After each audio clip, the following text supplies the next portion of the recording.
দেখো RRB এনটিপিসির question খুব সামান্য একটা কোশ্চেন দিয়েছে। 33,800কে ডিভাইড করছে 520, আবার যা অ্যান্সার আসবে তাকে ডিভাইড করবো আমরা 5 দিয়ে। তো এভাবে যদি আমরা ডিভাইড করতেই থাকি তাহলে কিন্তু সময়ের ব্যর্থতা হবে। তো আমরা অ্যাপ্রক্স ইউজ করব। দেখো প্রথমে একটা শূন্য আমরা কেটে দেবো, এলিমিনেট করব এখানে। তারপরে দেখো এখানে 52 আছে, তো আমি এটাকে আইডিয়াতে 50 ভাবতে পারি, মাত্র 2 এর কম বেশি হবে। তো এখানে যদি 50 ভাবি তো এই শূন্য আবার এই শূন্যটা একবার কাটবো, তাহলে দেখো বাঁচলো কত 338। দেখো আমি এটাকে পুরোপুরি 300 ভাবছি।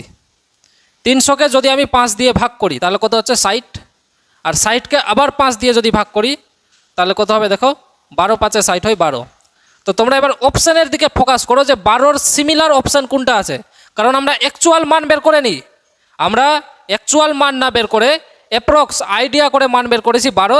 তো 12-র কাছাকাছি কোনটা অপশান আছে দেখবো, যে 12-র কাছে অপশান দেখতে পাচ্ছি সি, মানে অপশান সি। দেখো 13 লেখা আছে, তো অ্যান্সার হয়ে যাবে 13।